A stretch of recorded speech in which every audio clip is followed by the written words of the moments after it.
বন্ধুরা আসসালামু আলাইকুম, শুভ সকাল। আজকে শহীদ বুদ্ধিজীবী দিবস। আমি আছি চাঁপানবাবগঞ্জের শিবগঞ্জ জেলার সোনা মসজিদে। আর এখানে সাহিত্য আছে সাত বীরশ্রেষ্ঠের একজন বীরশ্রেষ্ঠ ক্যাপ্টেন মহিউদ্দিন জাহাঙ্গীরের সমাধি তোমরা দেখতে পাচ্ছ। তার সমাধিতে ফুল দিয়ে শ্রদ্ধা জানানো হলো। আমাদের কলেজের পক্ষ থেকেও শ্রদ্ধা জানানো হয়েছে।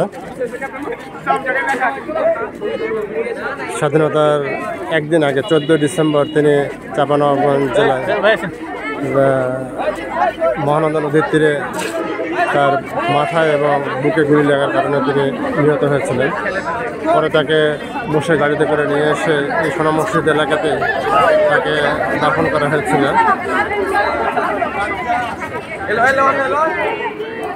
সোনা মসজিদ 20 টাকার নোটে দেখতে পাওয়া যায়, এই সেই বিখ্যাত ঐতিহাসিক সোনা মসজিদ। আর আমাদের কলেজটি বীরশ্রেষ্ঠ ক্যাপ্টেন মহিউদ্দিন জাহাঙ্গীরের নামেই প্রতিষ্ঠিত। তার স্মৃতিকে অম্লান করে রাখার জন্য আমরা তার নামে কলেজটি প্রতিষ্ঠা করেছিলাম 1995 সালে। আল্লাহ রুহের মাগফিরাত দান করুন, তাকে জান্নাতুল ফেরদাউস নসিব করুন। যে সমস্ত বীর সেনানী বাংলাদেশের স্বাধীনতা রক্ষার জন্য, বাংলাদেশকে স্বাধীন করার জন্য আত্মাহুতি দিয়েছিল, সবাইকে যেন আল্লাহ বেহেশত নসিব করেন। Okay friends, thanks for watching my page and YouTube channel.